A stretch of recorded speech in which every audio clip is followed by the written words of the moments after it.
Hello again. This is Cypher Sessions with another review about Game 2.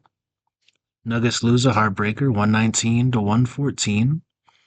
Nikola Jokic had a double-double. Jamal Murray scored a lot of points again. Let's see, what did he have again? He had 30 points. So that's two games with 30 points for Jamal Murray, which is exciting.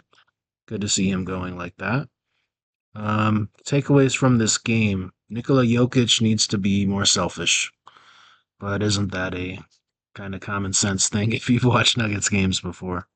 There were a lot of passes where he could have taken a shot and instead he dished it off to a guy, or he made it a pass where it was either a turnover or it was like nothing really happened out of it. Most people are going to think about that play where he was passing the ball as Edwards was guarding him and Braun got the ball and got to the free throw line. Jokic probably should have, shot a little shot. Hopefully he makes it, maybe even gets an and one. But yeah, I don't have any issues with Christian Braun missing a couple free throws. Denver missed 7 free throws, so they hit all those. They win by 2.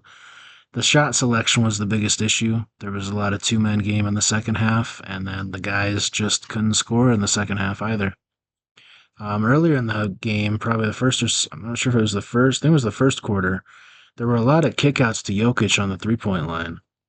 He would take the shots, and there would kind of almost be a lane like wide open for him. So I'm wondering if Adelman, I'm wondering if Murray, I'm wondering if other guys on the team are going to be like, hey, they're leaving a lane open for you, so you should either dribble, take a couple dribbles in, and make it a mid-range jumper. Maybe you can drive it to the hoop, cause Gobert to have to commit. Maybe get fouls on Gobert, get fouls on Reed, get fouls on Randall. So I don't know. I don't know if they're going to focus on that more because he had a number of open looks, and Minnesota almost left the lane on purpose, almost challenging him to go to the rim. So I would hope that they do that in Game 3, just attacking the rim in general. We always kind of think of Christian Braun, Bruce Brown, Hardaway Jr. being those guys, along with Murray. But if Jokic attacks the rim, who's going to stop him? Gobert can kind of, deal with him. But then Jokic can kind of put him in the spin cycle, back him up. Sure, they'll double team. Denver will kick. But he might not have to kick because if he takes a hook shot early, he takes a shot earlier, the double team doesn't do so good. So appreciated Hardaway Jr.'s hustle there in game 2 as well. He had a couple plays where he saved the ball and then he came back and took a charge. Didn't lead to any points in those 2 plays, but that was definitely, appreciated. It's always a veteran that seems to do that kind of thing. The X factor for Minnesota is Julius Randle. It's not Anthony Edwards. Edwards gets going. Obviously, that pays dividends for Minnesota. But when Julius Randle scores, Minnesota's a harder team to beat because it forces the defense to focus on Randle and on Edwards. And those guys then can attack the rim. They can kick it out. And that's when you see a 3 for Naz Reid. That's when you see a 3 for DiVincenzo. That's when you see Bones Highland hit some threes. He hadn't really done much yet in this series. So if you let Randle get going, it lets their entire offense get going, and you can't let that happen.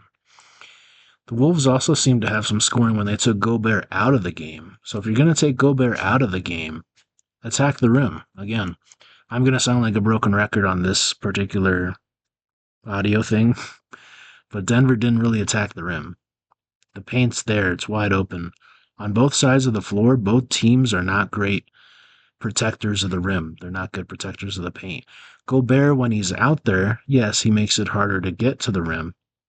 But when he's not out there, Naz Reid is not that guy because Naz Reid is more focused on trying to, trip up Jokic.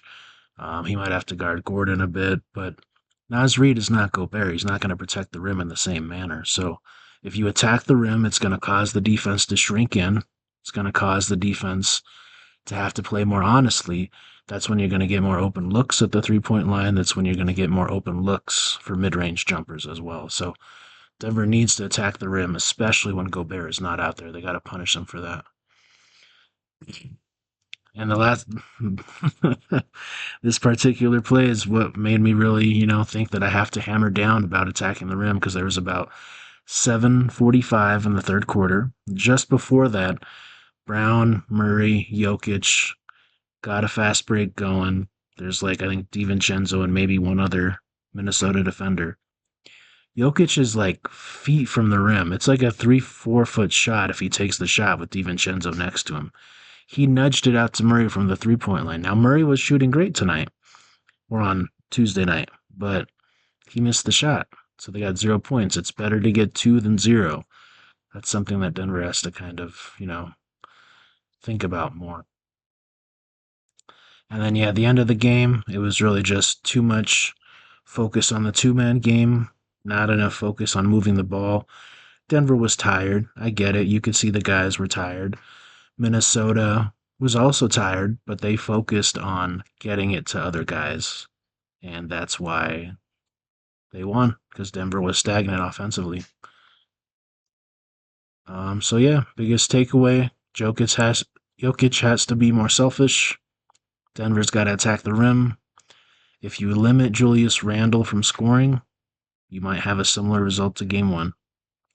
Thanks for listening. This was Cypher Sessions' review of Game 2 of the first round Nuggets-Wolves series.